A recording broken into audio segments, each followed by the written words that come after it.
Hello everyone, welcome to another episode of Into the Hive Mind. In this episode we are talking about the new Crusher Stampede with Pariah Nexus.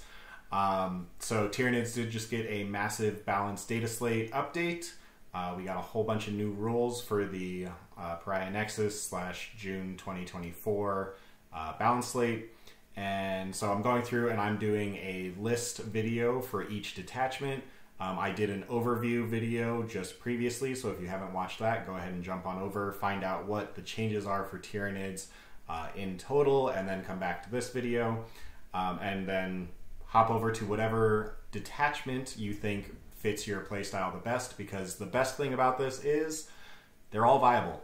I think every single detachment is actually competitively viable, which I don't know if any other codex can say that. Doesn't mean that they're all going to win GTs, but I do think you can bring every single detachment to a tournament and have a winning record, which is great. So we are talking the Crusher Stampede in this video, and the Crusher Stampede just got 2 new buffs in their in the data slate. The 2 buffs are monsters at full health gain +2 OC. This is, in any other detachment, would be basically irrelevant and completely useless. In the Crusher Stampede, the whole point is you want a bunch of monsters and you want them to be damaged.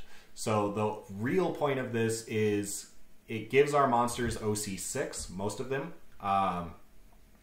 and that allows you to just put a single monster on an objective and flip it from like a unit of 5 infiltrators or any other 5-man OC1 unit in the game, of which there are plenty.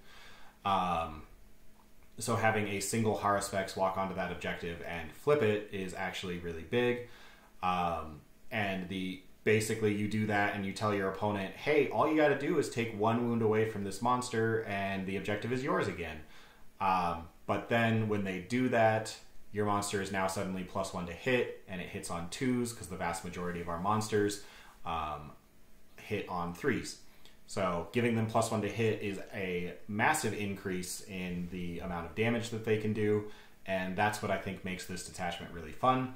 The other change that we got is the stratagem that allows the monsters to move through walls and enemy units. Also allows you to move through real walls now, the ones that are bigger than 4 inches. And that is a massive change because now we're no longer roadblocking ourselves with the 10 monster list that we want to run in Crusher Stampede. We're no longer in our own way, funneled through all of these gaps. We can just spend a stratagem and move through walls. I talked in the previous video about how this isn't as impactful as it initially sounds because all of our monsters are on really large oval bases and only have an 8-inch move. And because we can't use this in the charge phase, we have to move completely over the enemy and still get a full inch on the other side, so we're not in engagement with them. And an 8-inch move, basically that means we have to be standing an inch away from one side of them, spend the strat to then move just to the other side of them, and that's kind of the full extent of our movement because we have such big bases. The things where this doesn't apply is models such as the Hive Tyrant, who has a 12-inch move and a much smaller base. Hive Tyrants are definitely the biggest winners of this because they actually can use this offensively and basically fly through an opponent's wall over their models, get into their back lines, and then charge whatever you want. So Flyrints are definitely the biggest winner here. Our list will certainly be including Flyrints, plural, which I love.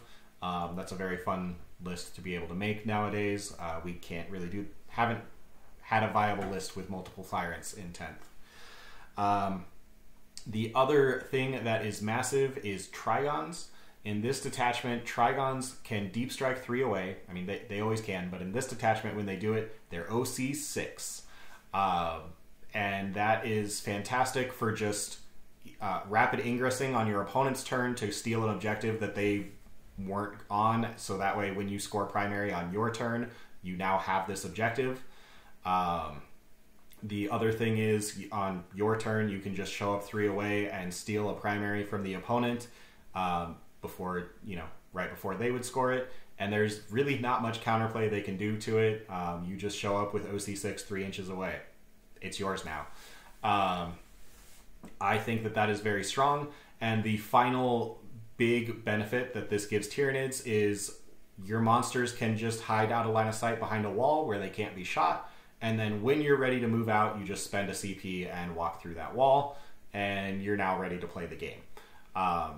So I think Flyrants are kind of the only unit that can truly use the move through walls thing offensively, where you're going through your opponent's wall and hopping into their backfield. But being able to hide behind your own wall until you're ready to come out and actually punch something and basically just not be shot until you're ready to come out is a huge difference. You no longer have to make that decision of, well, I'm hiding behind a wall, but that's going to reduce my movement by like 8 inches to go around the wall, which means I'm spending a turn out in the open before I can do anything anyways. All of that nonsense is gone, and Tyranids can actually just play the game, which is really nice. So yeah, let's go through the list. Let's talk about Crusher Stampede. So again, the Detachment ability is now monsters at full health have +2 OC. Monsters below starting strength have +1 to hit. Monsters below half strength have +1 to wound. So we're going to build a list that is completely built around monsters, obviously. We're not going to have a single model that is not a monster in this list. That does mean that our secondary game is going to be very difficult. That means that our primary game is going to be reliant on our monsters actually surviving, which can also sometimes be difficult. But this is going to basically utilize all the monsters that want to hit on 3s going to 2s. And we're going to be using the Flyrants for the reasons I stated before. And then basically everything else is going to be just the cheap monsters that we can get. So, our list is 3 Flyrants. I'm actually very excited about this. Again, one of the other changes is models, like overhanging bits of models, when they are hiding specifically behind ruins, which is kind of weird, but specifically when they're hiding behind ruins, overhanging bits such as wings and everything, line of sight is drawn through these obscuring ruins to the base. So our Flyrants with their giant T-pose wings are no longer just asking the entire world to shoot them. They can actually just hide behind a building. That makes a huge difference. So having 3 Flyrants in this list is, again, they can actually hide. They can use the strat offensively, and they discount it for themselves now. So they can just use the strat for free. And then basically, so that is our offensive pieces, are these 3 Flyrants that all reduce the strats for themselves by 1. Again, only 1 can use it a turn, but whichever one needs it for the turn can use that strat. And then you are being offensive with these Tyrants that are strength 10 twin linked. They actually do decent damage now. I do think they can kill light to medium vehicles, which is really nice. The other thing is, in the previous data slate, it was ruled, or maybe it was an FAQ, but it was at least ruled that abilities of the same name, as long as they are not auras, they do stack, which means that these 3 Flyrants can stack their paroxysm ability. I think the game is going into a very melee-heavy meta, especially with the new preset terrain cutting off the vast majority of fire lanes. I think the game is going to evolve into fast melee armies. And what that means is paroxysm, especially stacking paroxysm, is going to be extremely valuable. These 3 Flyrants are going to be aggressive, and any opponent that comes near them has potentially up to -3 attacks. Obviously to a total of 1, but any truly melee threat unit is going to have 4 attacks per unit. Reducing that to 1 attack per unit is absolutely game-changing. Obviously, you're still vulnerable to guns, so try and hide behind walls where you can. But having a 2-up, 4-up with a free CP reroll if you need it on your opponent's turn is not too bad at all. But yeah, melee armies, if you were to go up against like World Eaters who don't even have guns, you just kind of win on the spot because they can't really do damage to you when you cut their attacks by that much. So that's really fun about triple flying Hive Tyrant. I do think they actually stick together and basically just have fun with all the new rules that they got in this detachment. Plus they become OC5, which actually is a relevant number, again, to like contest objectives. It's a lot better than 3. So we are going to be spending some enhancements on these Hive Tyrants. We're actually just going to give all 3 of them an enhancement. So the first one has Monstrous Nemesis. This is probably the best one for a flying Hive Tyrant. I wish we could give it to all 3, but we can't. So we're giving Monstrous Nemesis to one of them. This gives the Hive Tyrant +1 to wound against a monster or vehicle. So we're strength 10 now with +1 to wound against our primary target. That's incredible. That will definitely allow you to probably kill a tank. With Tyranids, it's never certain, unfortunately. We don't have we don't have the AP and rerolls to guarantee anymore compared to other armies. But 6 attacks hitting on 2s, strength 10 +1 to wound, reroll wounds is better than anything else we have at killing vehicles. So I'm pretty happy about that. The next Hive Tyrant is going to have Enraged reserves. So this just is a 3-up fight on death. That just means that when you're attacking with all your Flyrants at once, he goes into the unit that has fight first, or he goes into the unit that you think your opponent's going to interrupt with, make them spend the CP, and then he gets to fight on death on a 3-up anyways. Hopefully you don't roll a 1 and a 2, but it's just a nice little bonus for him to have. And then the third one has the Ominous Presence. So this is the guy that will 100% flip objectives for you. Ominous Presence gives this monster +3 OC. So that means in this detachment, this one Flyrant is OC 8, as long as he's at full health. And he's even 6 when he's not at full health. And as we talked, 6 is a great number to be at. 8 is an even better number. Suddenly he's actually contesting Chaos Knights, the little ones, which are one of the best units at flipping objectives in the game. And he just becomes one of those. So yeah, that's absolutely incredible. Great way to flip primary and steal points from your opponent. Speaking of flipping primary and stealing points from your opponent, as talked, we've got Trygons showing up 3 inches away. We have 2 Trygons in this list. So they show up 3 inches away with OC6, whether this is rapid ingressing to score for you or in your opponent's turn. Rapid ingressing in your opponent's turn to score for your next primary, or in your turn to stop your opponent's next primary. Either way, they're absolutely incredible at this. And then if they survive, they actually do a lot of damage, especially being strength 10 now if by Synapse.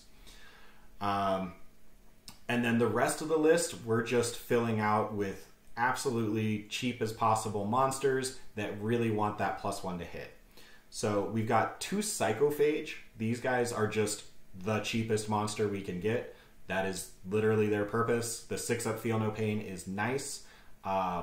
It might be really annoying if you happen to suddenly, you take 1 wound and you actually make that 6-up and you deny your +1 to hit. I think that's going to happen once and you're going to laugh at, well, that was stupid, and then it'll never happen again and you'll get what you want. But yeah, basically these guys, they're your action monkeys, and they just give 6-up Feel No Pain to all your monsters, which will be nice. Then you've got triple Haruspex. These are the guys that are suddenly now strength 8 with the Synapse buff, and they're just 125 point, 14 wound monsters that really want +1 to hit. Yeah, Haruspex are great, especially in this detachment. And then finally, we've got triple Exocrine. Exocrines are our bread and butter. These are your shooting units that are going to stay on your backfield objective with at least one of them, and they're going to provide the fire support for your army while the rest of your army pushes forward. So, and that's it. That's the list. It is not a lot. You've got, 13 monsters? And that's it. It's 13 models is your army, but you've got the 2 Psychophages that are just going to do whatever actions the game asks you to do. You've got the triple Haruspex just to kind of sit on midfield and punch anything that gets too close. You've got the triple Exocrine to sit in your backfield and have your fire support. And then you've got the 2 Trygons to really just be your flexible pick. Wherever they need to go, they can go, and just make the game a headache for your opponent. And then you have your offense, which is your triple Hive Tyrant that want to get in your opponent's face, ruin their day with subtracting all of their attacks away, and just really exploit the new mobility of them being able to go through walls. And yeah, that's the list. I'm really excited to try this. Obviously, you can drop some Psychophages for some Pyrovores or something like that. But sticking with the theme of you want monsters, the other thing about the Psychophage is they are the best thing to just stick up front turn 1. Your opponent has to spend their entire turn shooting them because they have the 5-up Feel No Pain.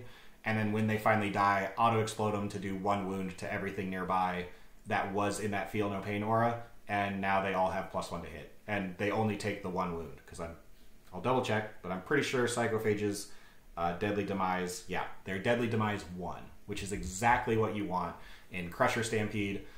You want those guys to die, auto-explode, do 1 mortal to all of your guys, and now they are essentially still full health, but they have the +1 to hit. So that is the idea there. And yeah, I hope you guys like this list. Again, specifically with the Flyrants, because of the new melee meta and the absolute complete and total blocking of firing lanes, with the new Pariah Nexus, I actually think this list has teeth, and I'm really excited to see how Strength 10 Flyrants going through walls does against an opponent with, again, Trygons showing up 3 inches away, flipping objectives.